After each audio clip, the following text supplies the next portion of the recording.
मुस्कान foundation की president हूँ। जैसे कुछ दिन पहले मैंने आपको बताया था कि 21 दिसंबर से हम निरामिया हेल्थ इंश्योरेंस स्कीम की जो रजिस्ट्रेशन है वो स्टार्ट कर रहे हैं। तो उसकी रजिस्ट्रेशन हमने आज से स्टार्ट कर दी है। मेरे पूरे जम्मू कश्मीर यूटी के जितने भी बेनिफिशियरीज इस वीडियो को देख रहे हैं वो ज्यादा से ज्यादा इसको शेयर करें, क्योंकि इसके थ्रू ही सबको इस स्कीम के बारे में पता चलेगा। क्योंकि मेरे जम्मू कश्मीर में जो भी बेनिफिशरीज हैं उनको इस स्कीम के बारे में पता नहीं है। तो हमारा नेशनल ट्रस्ट के साथ जुड़ने का एक ही एम था कि हम जो भी नेशनल ट्रस्ट की स्कीम्स हैं डिसेबिलिटी सेक्टर में जो भी बेनिफिट दे सकती हैं दिव्यांगों को, तो उनको हम 1 बाई 1 लाएं। तो फर्स्ट स्कीम जो उनकी निरामिया हेल्थ इंश्योरेंस स्कीम है वो हमने उसकी रजिस्ट्रेशन आज स्टार्ट कर दी है। आप जम्मू कश्मीर में कहीं भी हैं या थ्रू आउट इंडिया किसी को कोई भी इंफॉर्मेशन चाहिए इसके रिलेटेड तो वो हमारी इस वीडियो को देख सकता है। इस वीडियो को देखिए, शेयर करिए और चैनल को सब्सक्राइब कर लीजिए और बेल आइकन को प्रेस करना बिल्कुल ना भूलें, क्योंकि तभी तो आपके पास जो भी हमारी आगे नेक्स्ट वीडियोस आएंगी उनकी नोटिफिकेशन पहुंचेगी। तो आप वीडियो को बिल्कुल भी स्किप मत करिएगा, लास्ट तक बने रहिएगा। तो इसमें हम आपको पूरी इन्फॉर्मेशन देंगे कि ये निरामिया हेल्थ इंश्योरेंस है क्या, कौन कौन इसके लिए एलिजिबल है, क्या क्या क्राइटेरिया रहेगा, क्या डॉक्यूमेंट्स रहेंगे। तो इसके लिए वीडियो के अंत तक बने रहिए। आप सबको पता है कि मुस्कान फाउंडेशन जो है नेशनल ट्रस्ट के साथ रजिस्टर्ड है।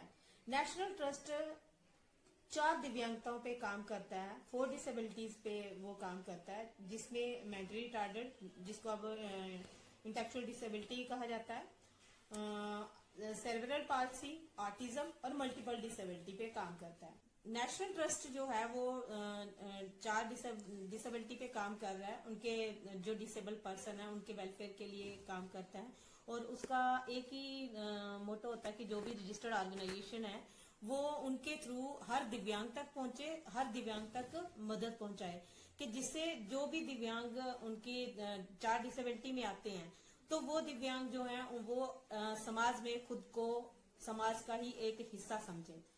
तो ये तो हो गया कि नेशनल ट्रस्ट जो है वो क्या काम कर रहा है, किसके लिए काम कर रहा है। वो 4 डिसेबिलिटीज पे काम करता है, मेंटली रिटार्डेड और ऑटिज्म पे, सीपी पे और मल्टीपल डिसेबिलिटी पे। तो ये जो निरामिया हेल्थ इंश्योरेंस स्कीम है ये इन 4 जो दिव्यांगताएं बताई गई हैं नेशनल ट्रस्ट द्वारा, इसमें से अगर आप किसी भी डिसेबिलिटी में फॉल करते हैं तो आप इसके लिए एलिजिबल है। तो आपका एलिजिबिलिटी क्राइटेरिया रहता है कि अगर आपके पास वैलिड डिसेबिलिटी सर्टिफिकेट है मेंटली रिटार्डेड का, ऑटिज्म का, सीपी का या मल्टीपल डिसेबिलिटी का, तो आप इस स्कीम के लिए एलिजिबल रहते हैं। ये स्कीम जो है निरामिया हेल्थ इंश्योरेंस स्कीम, ये 1 लाख का कवरेज देती है, मेडिकली हेल्प देती है आप लोगों को। आपने बहुत सी हेल्थ इंश्योरेंस स्कीम्स के बारे में सुना होगा, बट ये निरामिया जो है ये उन सब स्कीम से अलग कैसे है। तो इसका फर्स्ट पॉइंट आता है कि ये अलग इसलिए है क्योंकि इसमें कोई भी आपको पहले अपनी हेल्थ के रिलेटेड कोई भी टेस्ट करवाने की, उसको मतलब कोई भी प्रमाण पत्र देने की जरूरत नहीं है कि आप फिजिकली फिट हैं कि नहीं है। सेकेंडली इसमें ये आता है कि इसमें जो आपका कवरेज रहता है 1 लाख का, वो आपके हर एक हॉस्पिटल में एप्लीकेबल है। हर एक हॉस्पिटल के लिए आपको वो इंश्योरेंस दिया जाता है। ओपीडी के लिए इसमें कवरेज दिया जाता है। जैसे कोई भी हेल्थ इंश्योरेंस हम लेते हैं तो उसमें जैसे जैसे हमारी उम्र बढ़ती जाती है उसका प्रीमियम बढ़ता जाता है। तो ये निरामिया हेल्थ इंश्योरेंस स्कीम जो है इसमें कोई एज लिमिट नहीं है, कोई एज की बाउंडेशन नहीं है। इसमें आपका जो भी प्रीमियम रहेगा वो सबका एक समान रहेगा, किसी का कम या ज्यादा नहीं है। एज के अकॉर्डिंग नहीं है कि किसी की एज कम है तो उसका कम प्रीमियम है और किसी की एज अगर ज्यादा तो उसका ज्यादा प्रीमियम है। इसके लिए आप किसी भी हॉस्पिटल से ट्रीटमेंट ले सकते हैं और जो आपकी ओपीडी में जो मेडिसिन रहेंगी या आप कोई मतलब टेस्ट करवाते हैं उसका कवरेज भी इसमें इंक्लूडेड है। इसमें आपका डेंटल जो ट्रीटमेंट है वो भी कवर है। और देखो जो भी डिसेबल पर्सन है अगर उसकी डिसेबिलिटी को रोकने के लिए कोई उसकी सर्जरी की जाती है तो वो भी इसमें एक लिमिटेड जो प्रीमियम अमाउंट है वो आपको दिया जाएगा। मेजर सर्जरी के लिए, माइनर सर्जरी के लिए दिया जाता है। हाँ, अगर आप कभी ऐसे है कि आपकी कोई सर्जरी नहीं है, ना माइनर है ना मेजर है, फिर भी आपको एडमिट किया जाता है मतलब आपको हॉस्पिटल में, तो जितनी देर आप वहां पे रहते हैं उसका जो खर्चा आता है वो भी आपके लिए एक जो भी उन्होंने अमाउंट फिक्स किया हुआ वो आपको दिए। डिसेबल पर्सन के लिए अगर उसकी जो डिसेबिलिटी है उसको अगर मतलब वो ज्यादा बढ़े ना, उसकी बढ़ोतरी ना हो, उसके लिए अगर कोई ट्रीटमेंट है उसका कवरेज दिया जाता है।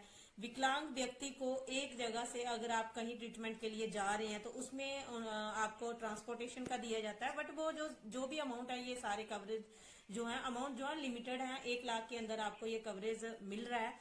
आइए आगे मैं बताऊं आपको कि आपको जो ये कवरेज मिल रहा है उसकी अमाउंट कितनी है। इन पेशेंट केस के इसमें जो मेजर सर्जरी है वो उसके लिए आपको 40,000 दिया जाता है। माइनर सर्जरी के लिए आपको 15,000 दिया जाता है।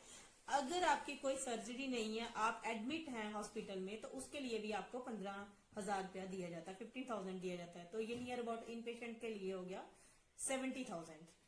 अब बात करते हैं आउट पेशेंट आउट ओपीडी की। उसमें जो आपका ट्रीटमेंट है, अगर आप किसी डॉक्टर को दिखाते हैं, आपका मेडिसिन का कोई टेस्ट वगैरह, ओपीडी के लिए जो मेडिसिन का खर्चा है उसमें आपको 12,000 रुपया दिया जाता है। अगर कोई आप थेरेपी ओपीडी में कोई थेरेपी करवाते हैं उसके लिए आपको 10,000 दिया जाता है। डेंटल ट्रीटमेंट के लिए आपको 2,500 दिया जाता है। और अगर आपकी आयुर्वेदिक या होम्योपैथिक यूनानी ट्रीटमेंट कोई चलता है आपका, तो उसके लिए आपको 4,500 दिया जाता है और ट्रांसपोर्टेशन का आपको 1,000 दिया जाता है। तो ये टोटल हो गया 30,000।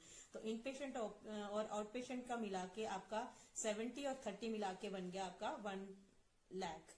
तो ये जो हेल्थ कवरेज है ये आपको नेशनल ट्रस्ट के द्वारा दिया जाता है। जो भी उनकी इंश्योरेंस कंपनी होगी जहां पे आप क्लेम करेंगे, तो आप कोई अमाउंट जो है वो पे किया जाता है। ये बता दिया कि इसके लिए एलिजिबल कौन कौन है, या आपका जो कवरेज है उसका अमाउंट जो है वो आपको कैसे दिया जाता है। अब बात करते हैं कि इस 1 लाख के हेल्थ इंश्योरेंस के लिए हमें प्रीमियम कितना देना है।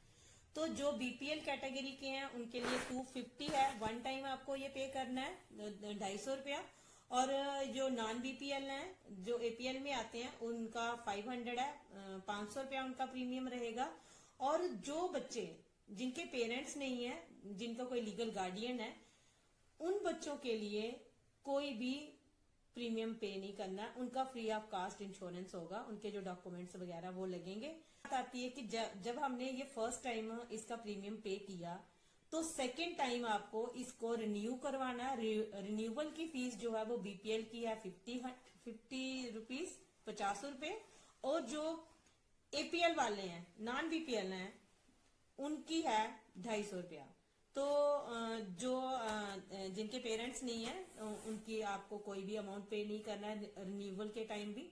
करते हैं कि आपको इसकी रजिस्ट्रेशन कैसे करवानी है। तो इसकी रजिस्ट्रेशन करवाने के लिए आपको अपने स्टेट में अगर कोई नेशनल ट्रस्ट द्वारा रजिस्टर्ड ऑर्गेनाइजेशन है, कोई एनजीओ है जो नेशनल ट्रस्ट के साथ रजिस्टर्ड है, तो आपके उनकी ऑफिस जाना है, वहां पे अपनी रजिस्ट्रेशन करवानी है।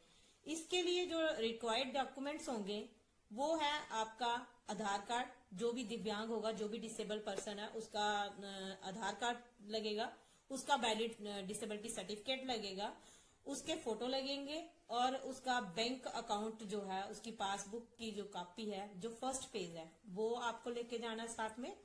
और आपको इसके लिए साथ में इनकम सर्टिफिकेट लेके जाना है। और जो बीपीएल वाले हैं, अगर उनके कार्ड पे जो राशन कार्ड है उस पे अगर मेंशन है उनकी कैटेगरी, तो वो लेके जा सकते हैं। तो इन सारे डॉक्यूमेंट्स को लेके आपको जो नेशनल ट्रस्ट की रजिस्टर्ड ऑर्गेनाइजेशन होगी उसी के पास जाना है। क्योंकि फर्स्टली जब आपका ये प्रीमियम ये हेल्थ इंश्योरेंस होगा, ये नेशनल ट्रस्ट द्वारा रजिस्टर्ड ऑर्गेनाइजेशन के थ्रू ही होगा। रिन्यूअल के लिए आप क्या ऑप्शन लेते हैं वो आप खुद भी कर सकते हैं रिन्यूअल का, बट जो आपका ये हेल्थ इंश्योरेंस प्रीमियम है ये रजिस्टर्ड ऑर्गेनाइजेशन के द्वारा ही होगा। तो इसके लिए आपको ये सारे डॉक्यूमेंट अपने साथ लेके किसी भी रजिस्टर्ड ऑर्गेनाइजेशन के पास जाना है। वहां पे आपको जाके ये बताना है कि आपको निरामिया हेल्थ इंश्योरेंस जो स्कीम है उसके लिए अप्लाई करना है।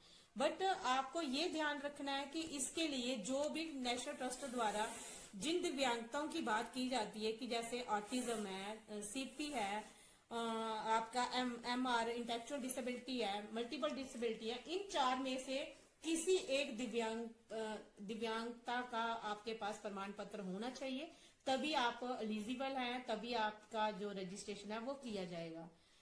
तो आज मैंने आपको ये बता दिया कि ये निरामिया हेल्थ इंश्योरेंस है क्या, इसका क्राइटेरिया क्या रहेगा, एलिजिबल कौन कौन है, क्या हेल्थ इंश्योरेंस का जो कवरेज है वो मैंने अमाउंट आपको बता दिया। तो आगे मैं अगर आपको अभी ये बताऊं कि इसके लिए आपको क्लेम कैसे करना है, तो वो वीडियो ज्यादा लंबी हो जाएगी। तो उसके लिए मैं आपको आपका अभी आप फिलहाल रजिस्ट्रेशन पे फोकस करिए, और क्लेम कैसे करना है उसके लिए हम एक और वीडियो डालेंगे।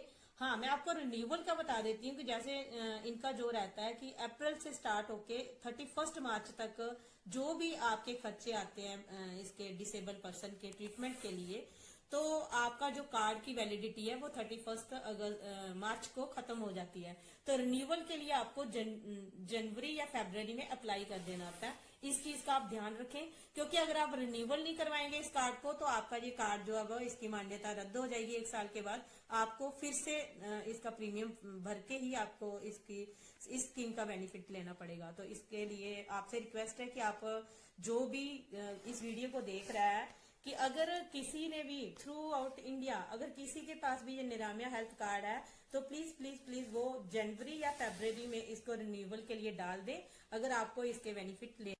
थैंक्स टू एवरीवन वीडियो के लास्ट तक बने रहने के लिए।